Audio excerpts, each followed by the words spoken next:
Hi everyone, I hope you're doing well. We're going to go through and talk about how we can work with adding, subtracting, multiplying radicals. We're also going to make sure we still remember how to simplify from last week.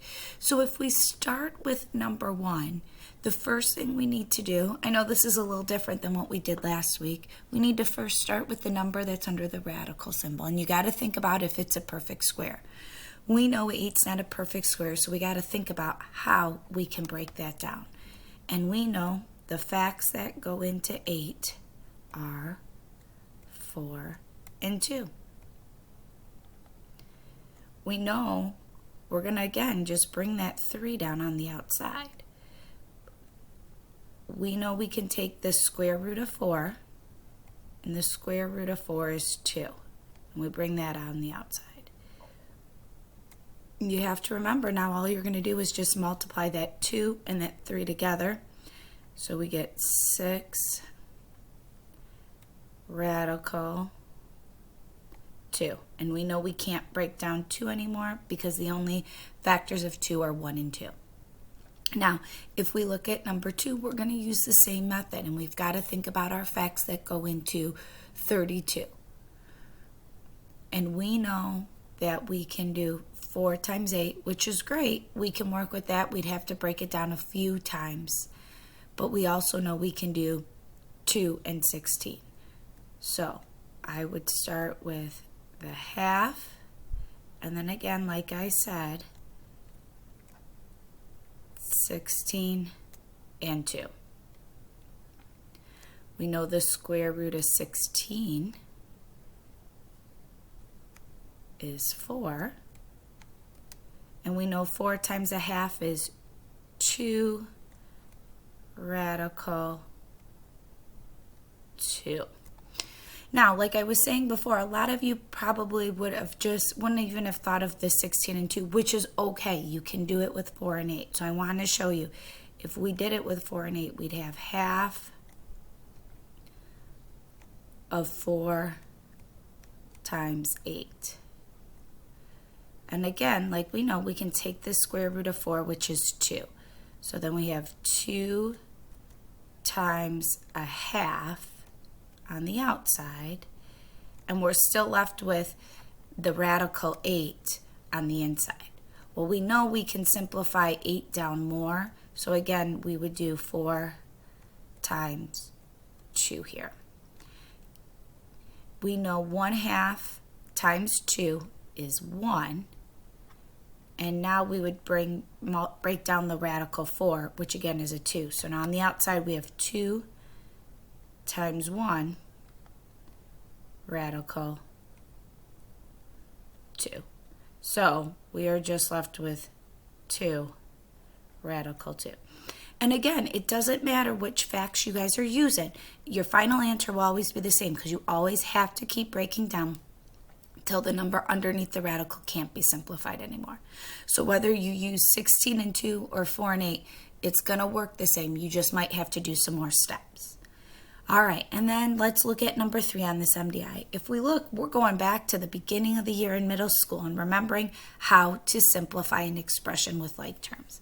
And we know when we have terms like this, you are just going to combine the terms that are the same. So we know we've got 3x minus 5x, so we get negative 2x. Then the next thing we know, we've got a 4y and a negative 10y, and when we combine those, we get negative 6y.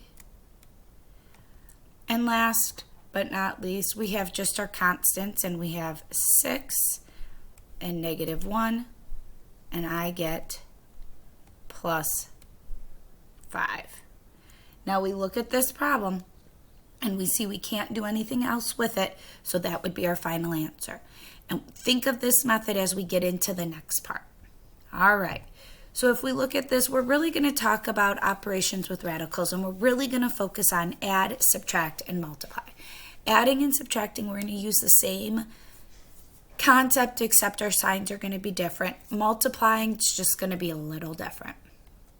All right, so the biggest thing you need to remember, simplifying radical expressions, you guys, is just like when we add and subtract like terms. The number underneath the radical needs to be the same.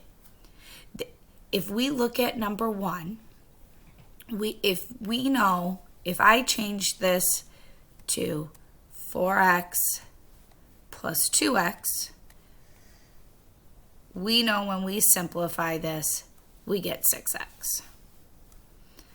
This is the same concept we're going to do when there's radicals. So the first thing you need to do is you need to look at the number underneath the radical.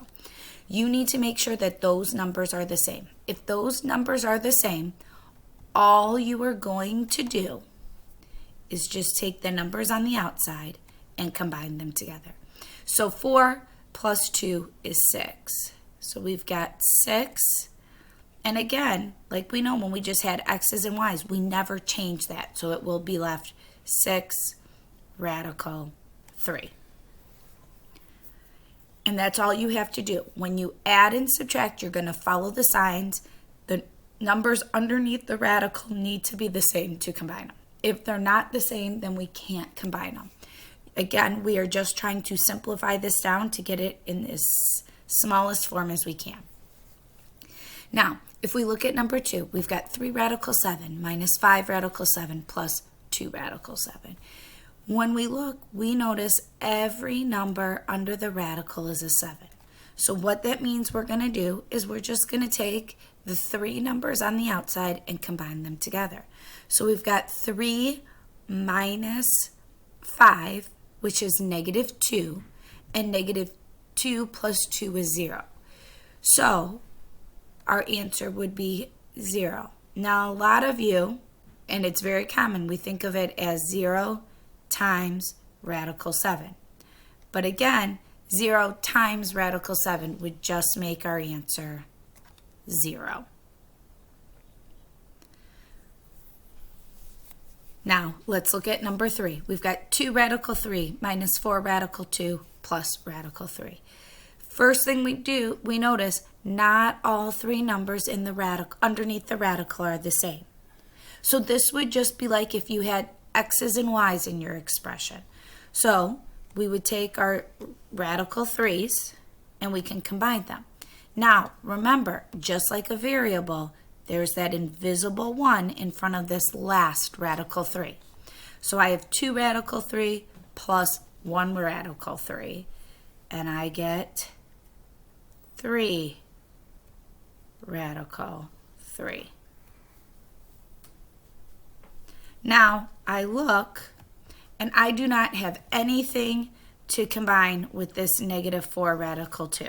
So as we all know, and we've worked with many of times, if there's nothing to combine with it, we just bring it down in the final answer.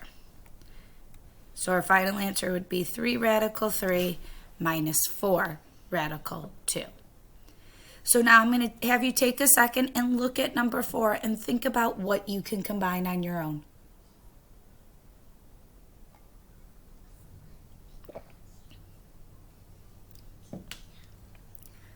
All right, now when we look at this, we know we have 6 minus 1 radical 2 plus 3 radical 2 minus 2.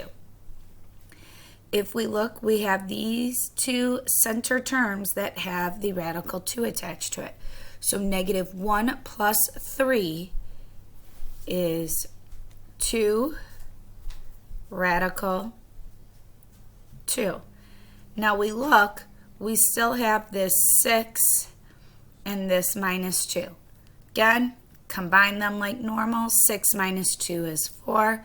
So our final answer is 2 radical 2 minus 4.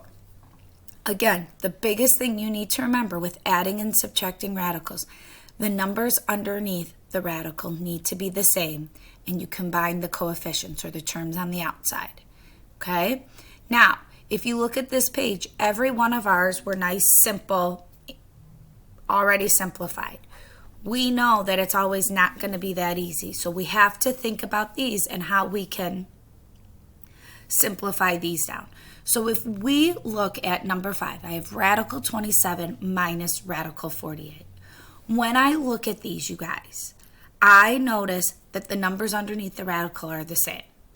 but I also notice that I can break these down more. So if you see, I put the note card on the left side of the screen for you to use. Again, we've got to think of our factors, what two numbers can multiply to give us 27, and we can break these down. So if we know we can break down 27 by using 9 and 3. So I can simplify this as 9 times 3.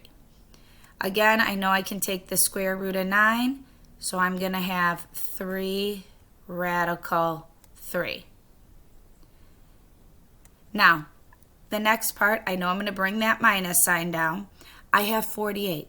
Again, I know 48 is not a perfect square, and I need to break this down more.